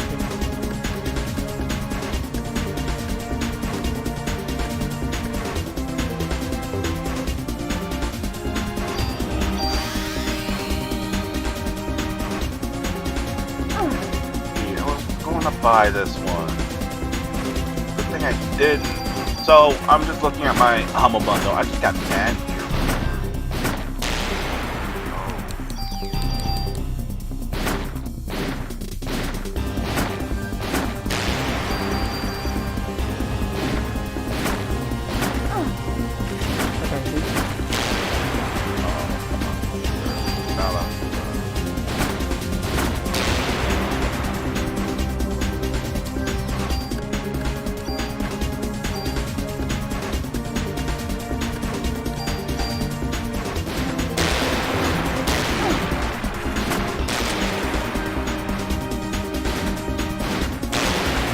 I just realized this song does sound very close to Kingdom Hearts. Fuck, all these sounds do. Yeah. Michael, why do you do these things to me? Because I like knowing the history of things. I made this gun powerful!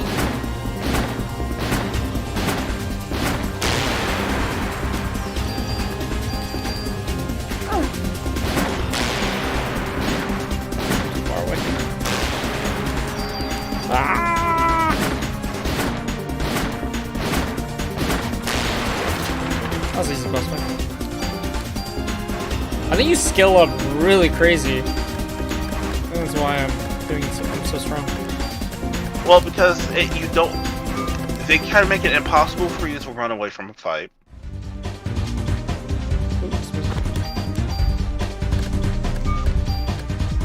And you probably... Yeah, the scaling is probably ridiculous.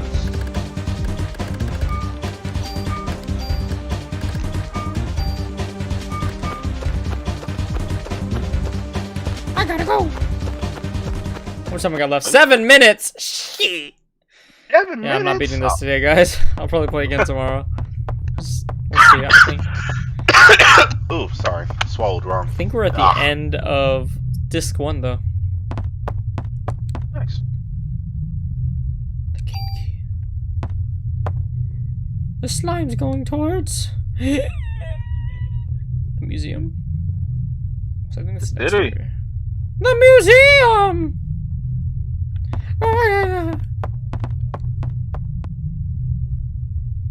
Insert disc 2. Wait, what? Bullshit. I don't know how this works. Wait a second. How long the games are? Sure you understand? No. Oh wait, shit. I don't know if I'm gonna if it works with Emulator.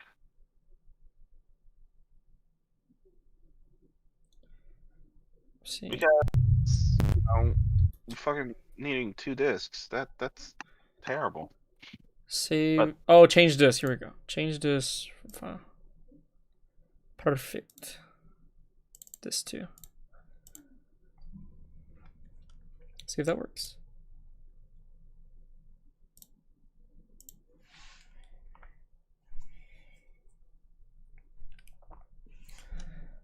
Let's see. Let's see. Checking disk. Wrong disk. The fuck? Check right now. Oh, that speeds it up. Change this from file. Parasite Eve, this too.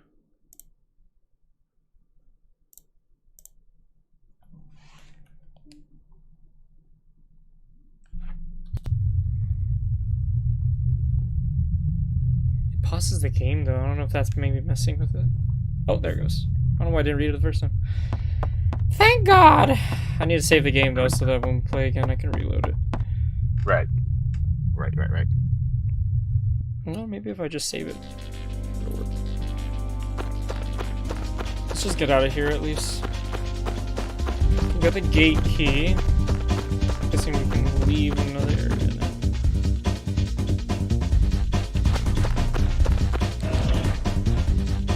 My inventory's full. It should be full. I just have all these damn blind cures. Oh no, another mole.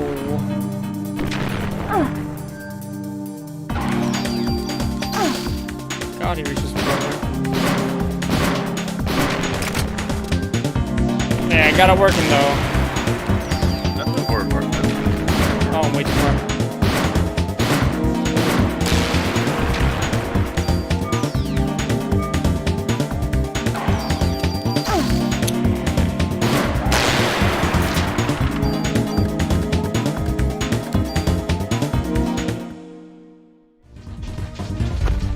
Still got 3 minutes. We still got 3 minutes. I can get out of here. Yeah.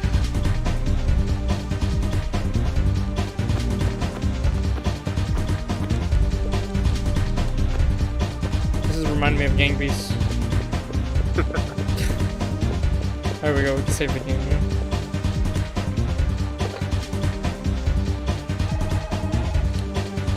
Operator. I don't have a save.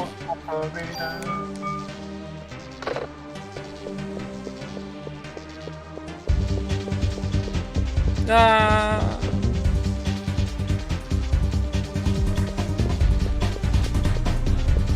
To a chest. All right. Hell yeah. You have it. Okay.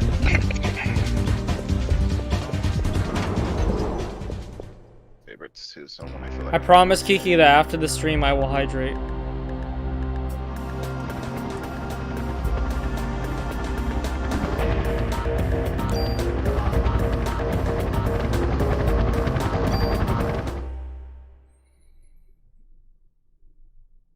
All right. I think when I get inside here, I'm gonna stop. All right. And when we come back, we will infiltrate the museum. Oh, infiltrating the museum. Museum of Natural History in New York. And we'll finish this Christmas special. Finish it in July. I think this game takes place in New Year's, too, or Christmas all the way to New Year's. Oh wow, it's a game that matches then. Yeah. It's a Christmas game. Oh, there's a save. Nice. The red flashing light. I mean, why must I hurt you? I'm sorry, I don't have any water here. I have to go downstairs, and it'll take a bit. By the time I get back, it's about to be time to end the stream. Oh, just end it. That's what I'm gonna do. That's what I'm gonna do. Alright, everybody. Thank you for joining me. I know it's been a while since I've come back. I just took a bit of time because holidays, you know, they're a thing. Guys, we got the New Year's, we had the Christmas. And now we're Christmas back turkey. for the next year. Alright, guys. Hope you guys had a good one. I enjoyed myself today. Hope you did too. How did you feel, Joe? I'm good.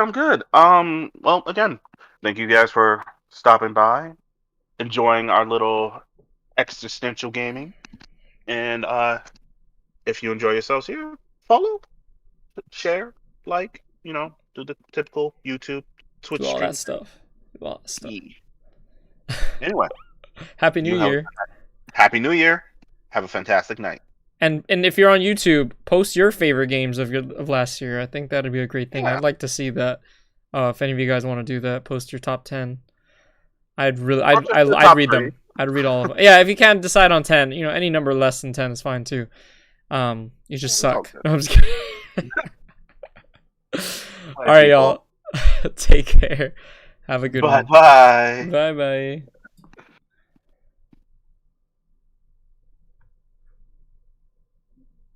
My button not working. It's not working! Give me a second, guys. Sorry. This is awkward. So awkward. I'll just do this.